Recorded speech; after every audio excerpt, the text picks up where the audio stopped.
YouTube world, my name is Nicholas Montez, and you're watching my YouTube channel, The Teenage Movie Critic, and welcome back to another channel, everybody. I'm so excited to go back together again, and in today's video, we're going to be doing a ranking of all 7 projects in the MCU of 2023, since What If Season 2, Loki Season 2, and the Marvels have finally come out. It's time to stop and rank all 7 of these projects, so let's go in and get started with ranking all 7 of these projects, shall we?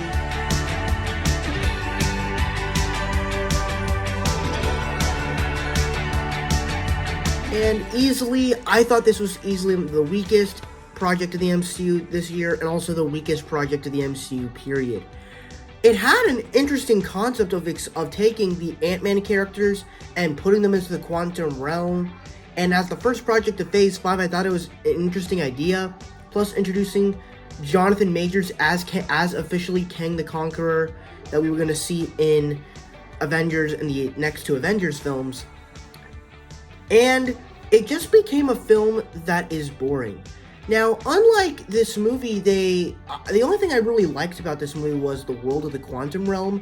I gave this kind of like Star Wars-y type feel, but even that couldn't really help the movie, where it felt like they were trying to go big scale in size, but it did not help the movie, as it felt too familiar. That you have some of these other films where they kind of feel familiar, but they still do work, and this one just didn't. And a big part of what makes it not work is none of the characters have any arc that they're going through. Nothing feels unique or organic or new or fresh. It just kind of feels like they're just doing something because they have to. Like, Cassie, what arc is she going through? Hank Pym, what arc is he going through? Hope, what about her? What about Janet? Or even Scott, what arc is he going through? I will say with Scott, there is something kind of cool that I think is going to be set up when we get to Avengers Secret Wars. But even with the thing that happened with Jonathan Majors a couple weeks ago, it still doesn't work. And likewise, the CGI is also pretty bad. It's just not a film that I ever want to go back to. Plus, it was also missing Luis and the ex-con crew, so easily this comes in last place.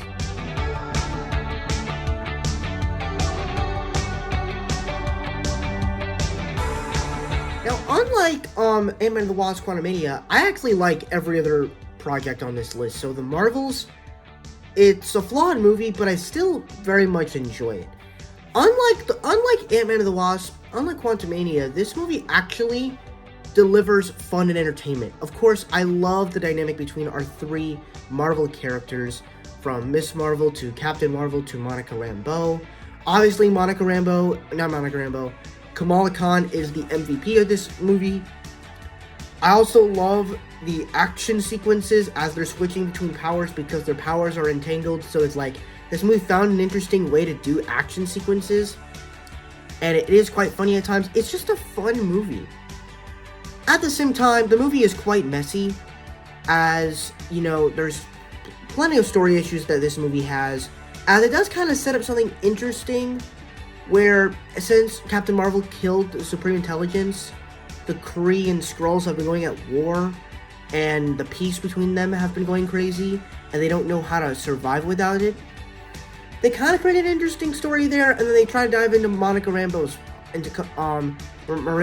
past, and they kind of dived into all this other stuff that wasn't really dealt well. And then with the whole scale of the multiverse, I don't know if this was the right movie to really do that.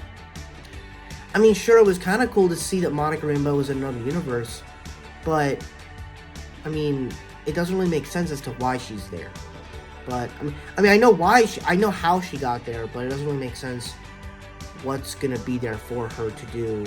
So, I still very much enjoy it, but it definitely is a very flawed film.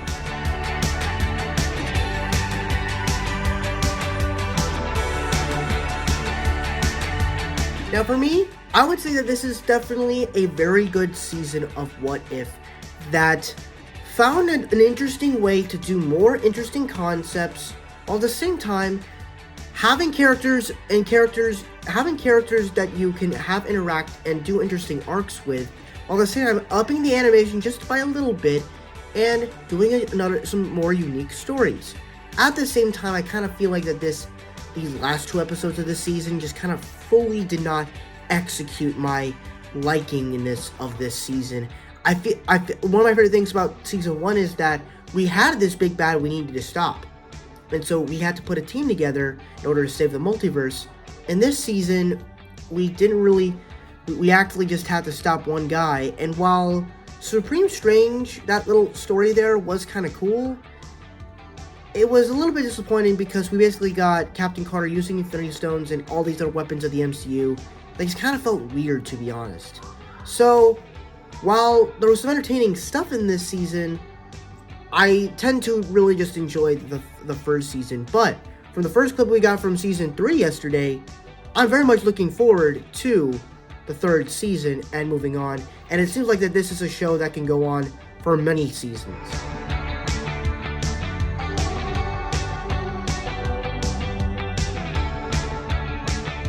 Now, I understand that there's a lot of people that do not like Secret Invasion, and that really just goes down to the 3rd act, the final episode, where you basically get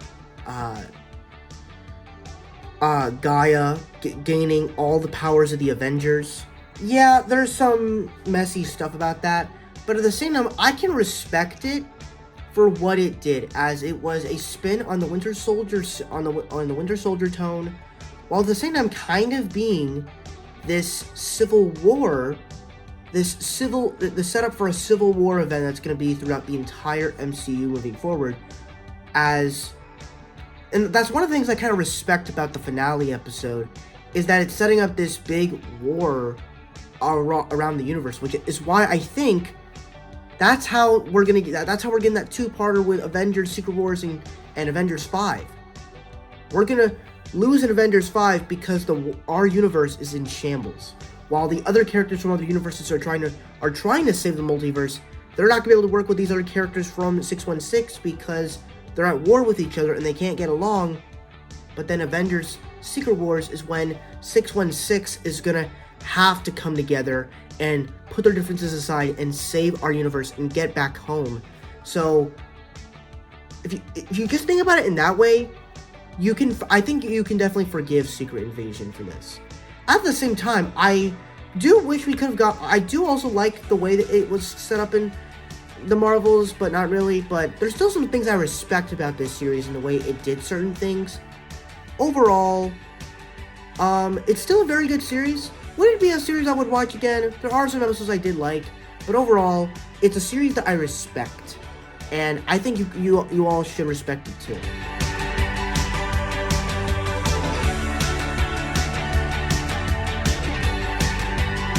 Now, I Am Groot Season 2, I absolutely love this 2nd season.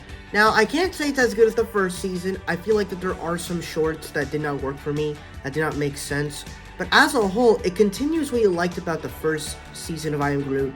It continues more of that cuteness of Baby Groot and his little shenanigans. Him making a snowman, but suddenly that being robotic.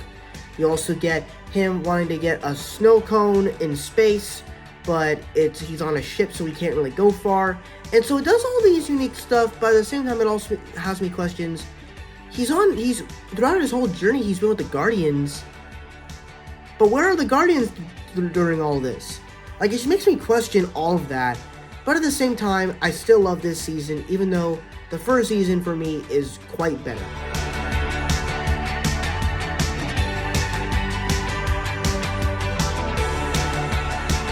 Alright, so I know I've said for the longest time that Loki Season 1 has been my least favorite TV show from Disney Plus MCU.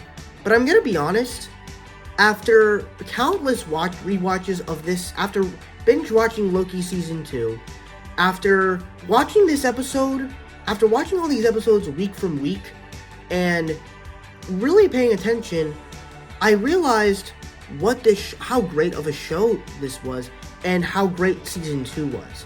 Where it gave us more of the funness of the TVA, but also set the stakes really high.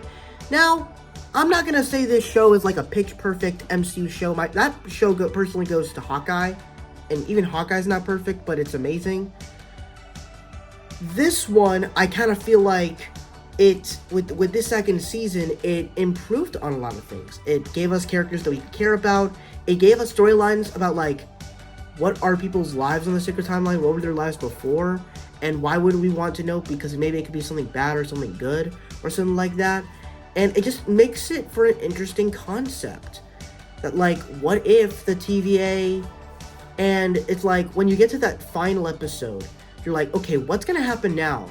Are we going to bring back the TVA? And then after that, are we going to have to stop this a bad guy?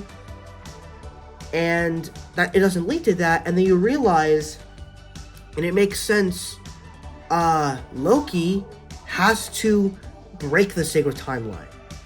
And he has to become the Loki who remains. And that builds into his character arc as Loki wanted the throne for all the wrong reasons. And so when he finally gets to sit on that throne and hold all the timelines together, it's pretty something great. To where I'm watching this scene and I'm like, this is quite crazy. I'm not quite sure how to feel about this. But you can tell that his character arc is fulfilled. And that's something incredible that they did. So, while it's something that I never really imagined that Loki was sit on a throne and hold all the timeline branches together, I thought it was something quite remarkable that what they did. So I definitely really dug Loki Season 2.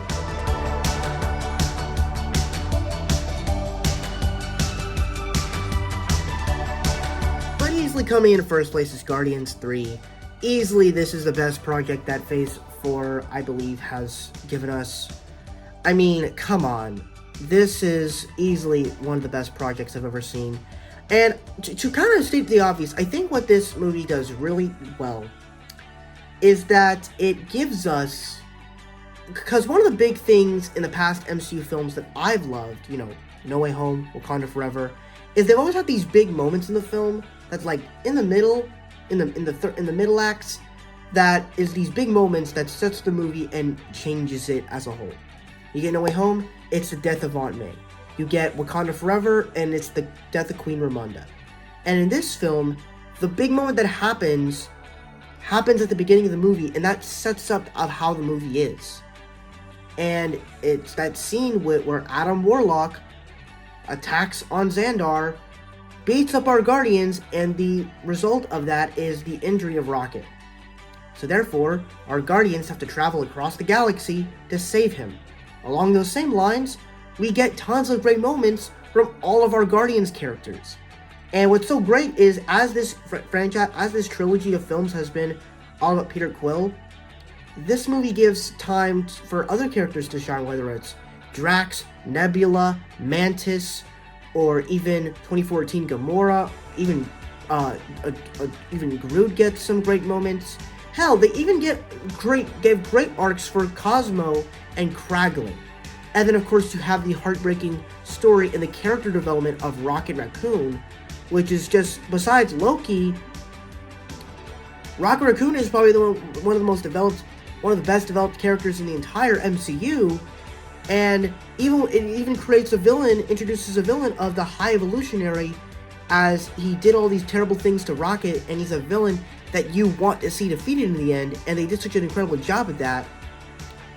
But at the same time, what this movie did so perfectly is having that simple story, but having those emotional core to it, and having the laughs, feeling emotional at times, and finding that right tone that they put that big moment at the beginning of the movie, and it sets you up through this incredible journey throughout the entire thing. And I think they did an incredible job doing that. And what's also great is they found a way to close out their storylines and realizing all these characters are on different paths, and that's okay. And I love that.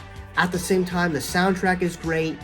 And as a Marvel film, the CGI is pretty great, as well as the action, especially with the No Sleep Till Brooklyn scene. Overall, it is a marvelous achievement from the Marvel studio that I have seen in a long time. And it's honestly one of the films that I've been thinking about all year. You could say about Spider-Verse you want. This is the movie for me of the year. I love Guardians 3, and that's why it's my favorite project of 2023 of the MCU. And that's my ranking of all the 2023 MCU projects. Thank you guys so much for watching. I really hope you enjoyed. Don't forget to like, comment, and subscribe. All on social media stuff with me about section over there. And I'll see you guys in the next video. Bye-bye.